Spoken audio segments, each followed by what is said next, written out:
Moi, la manière dont j'aborde la question de la transmission des savoirs, c'est que je pense qu'on est tous un peu passeurs, passeuses en fait. Comme un passage de relais. Et ça se joue aussi bien à l'échelon familial, au niveau du cercle d'amis, au niveau de, je parlais tout à l'heure de la petite communauté qui se crée le temps d'un week-end pendant un stage. Pour certains, ce sera dans leur boulot, qu'ils soient enseignants ou thérapeutes, etc. Et donc je pense qu'en fait, il s'agit avant tout d'incarner quelque chose qu'on vit en fait. C'est pas tant une démarche de transmettre ou apprendre quelque chose à quelqu'un. Il s'agit plus de j'ai expérimenté quelque chose, ça marche pour moi. Et du coup, je le rayonne, je le vis, je le démonte, je le rayonne. Et c'est ça qui fait force de persuasion, j'aime pas trop le mot persuasion, mais en tout cas qui va peut-être amener l'autre à s'approprier, à se laisser inspirer, à se laisser infuser par cette pratique. C'est vraiment l'idée d'incarner sa pratique et d'inspirer l'autre. Moi, c'est un peu la manière dont je le vois, plutôt que de convaincre à tout prix ou de persuader à tout prix.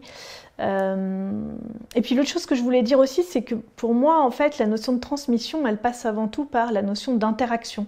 En fait, tout est lien, tout est relation dans un système vivant équilibré ou même pas équilibré d'ailleurs, mais tout est interaction et le fait d'interagir avec l'autre, qu'il soit animal, végétal ou humain, hein, le fait d'interagir offre une résonance, offre un miroir, offre un éclairage.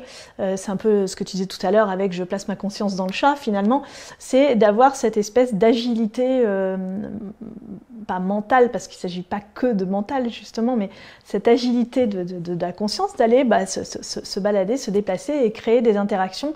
Et on sait que les interactions, par essence, elles sont fructueuses, elles sont fertiles, elles viennent te pousser.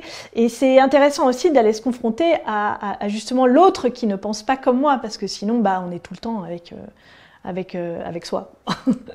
On est dans un entre-soi qui pour le coup, cesse d'être fertile. Donc, moi, j'aime bien aussi aller parfois lire des bouquins ou écouter à la radio des personnes qui sont quelque part à l'opposé de mes convictions, parce que j'aime bien détricoter sa manière de penser et me mettre finalement un peu dans ses chaussures quelque temps, et je trouve que c'est toujours assez éclairant.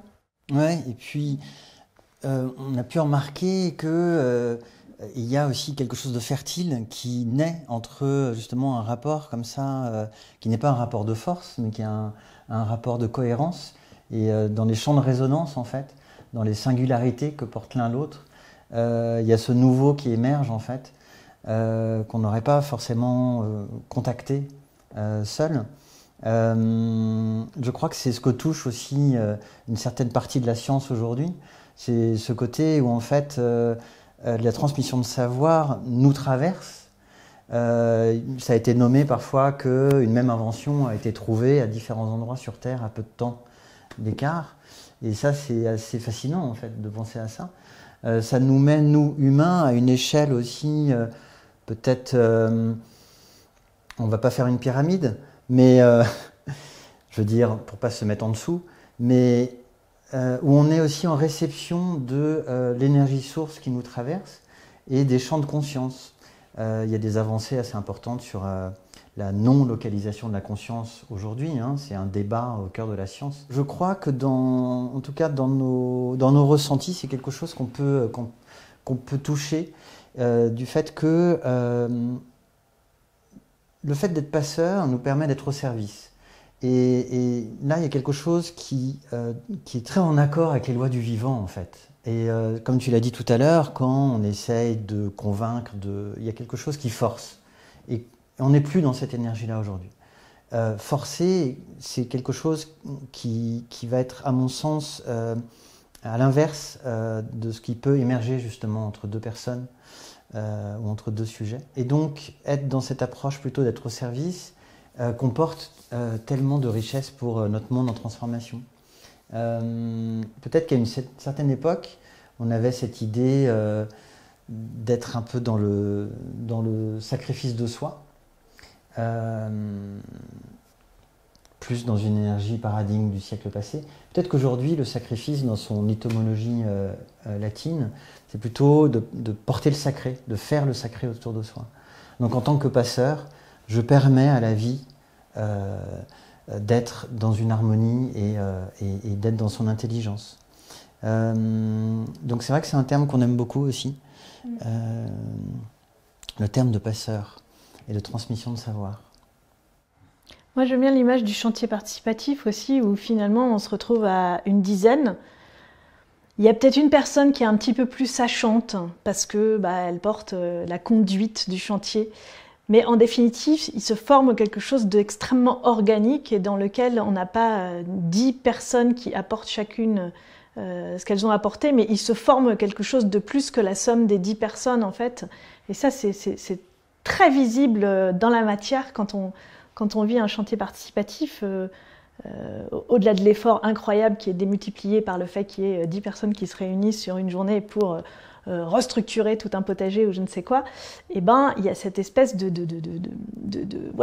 fusion, d'interaction permanente, voilà, c'est un processus très alchimique en fait au sein de ce microcosme du groupe qui se crée. Et voilà, du coup pour moi le côté passeur, voilà, il faut vraiment le dépyramider, le raplatir un grand coup, le re-horizontaliser, mais sans exclure non plus la verticalité. Ce qui est génial, c'est de faire cohabiter justement la verticalité et l'horizontalité. C'est ça qui est magique avec ces nouveaux modes de gouvernance auxquels on s'essaye. On n'est pas les experts de la gouvernance, mais c'est des choses qu'on essaye de mettre en pratique sur le lieu. Dans la notion de transmission, je ne crois pas qu'il faut qu'il y ait de notion de devoir. Je pense que chacun a à donner ce qu'il a envie de donner à un moment donné de son histoire, de son incarnation. Je pense qu'il faut que ça vienne d'une impulsion, en fait, d'un élan. Donc il ne faut pas que ce soit un devoir, sinon on tombe dans la leçon d'éducation morale et civique de l'éducation nationale. Or, il faut que ça fasse sens avant tout. Et que la personne, elle soit au rendez-vous, mais à un moment donné de son histoire où ça s'imposera à elle-même, en fait. Oui, c'est vrai que la question du devoir, elle est assez complexe, en fait, parce qu'il y a vraiment différentes manières de s'engager, finalement. Nous, je crois qu'on a une approche assez libre par rapport à ça, dans le sens où, comme tu l'as dit, c'est dans le respect, dans l'histoire de chacun. Peut-être ce que j'aurais envie de partager, moi, c'est que face aux défis majeurs qu'on a aujourd'hui, quelque part, on doit s'abandonner au process et non pas abandonner. Il y a une différence. C'est-à-dire, on retrouve la notion de se mettre en service. Et en fait, quand on s'abandonne au fait, à la connaissance qu'il y a des intelligences immenses qui sont à l'œuvre, qui font que la planète Terre tourne, que notre système solaire est tel qu'il est, et les univers en expansion, il y a une notion où on doit s'abandonner à cette énergie-là et à cette intelligence. Et dans cet abandon, en fait, il y a, je trouve, cette notion qu'on est engagé de fait. En fait, de fait, on est engagé. On peut pas dire qu'on n'est pas engagé, puisqu'on est incarné sur cette terre et on est perméable aux énergies et ça nous traverse. Par contre, il y a différentes manières de faire. Je crois qu'il n'y a pas forcément d'échelle de valeur. Il y a plutôt des appels. Et ce que peut-être mon invitation, ce serait surtout à entendre son appel personnel, sa légende personnelle. Et nous, ça a été un appel très fort à créer ces lieux, qui est une aventure humaine extraordinaire et qui nous permet de développer tous ces sujets et de nous sentir réellement engagés, et je crois qu'on ne pourrait pas le faire autrement. Il y a tellement d'exemples différents, et je crois que c'est surtout un appel intérieur, en fait, qui permet de se rendre compte de quel type d'engagement on parle. C'est aussi le sentiment d'appartenance qui déclenche l'impérieuse nécessité de se mettre au service et de s'engager. Et après, la forme que ça prend, pour moi, j'ai envie de dire, peu importe. Et toutes les formes ont leur raison d'être, et c'est dans la multiplicité des formes que ça prend que réside la solution en fait. Il faut des artistes, ça passe par des films ou des œuvres d'art. Il faut des militants qui vont dans le dur parfois, et c'est important aussi pour éveiller les consciences. Il faut des lieux, il faut des forêts préservées, il faut tout ça en fait. Et ce qu'il faut, c'est ne pas perdre de temps à se battre sur quelle est la meilleure manière de faire. Ça c'est l'écueil en fait. Et c'est ça qui nous condamne depuis toutes ces années. En fait, c'est en opposant nos manières de faire, alors que toutes se nourrissent, toutes se complètent, toutes s'inspirent, et il n'y en a pas une qui est meilleure. Alors moi, je ne sais pas si je transmets, moi je crée les conditions pour que d'autres viennent transmettre, avant tout.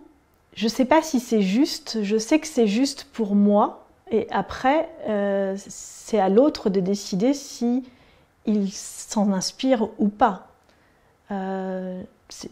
Ce qui est juste, c'est que ça fait écho pour moi, mais je prétends pas avoir raison non plus. Et je dirais aussi que pour que ce soit juste, il faut que ça me rende aussi heureuse. Parce que si ça ne me rend pas heureuse, c'est qu'il y a quelque chose qui n'est pas aligné dans le fait de dérouler cette façon de faire, en fait. Je trouve que c'est toujours important de réinterroger et de ne pas rester campé dans une vision, une projection, machin. C'est vraiment hyper important de réinterroger toujours, rechallenger.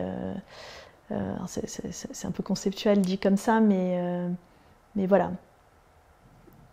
Pourquoi on fait les choses? Qu'est-ce qui nous amène à tenir ce discours?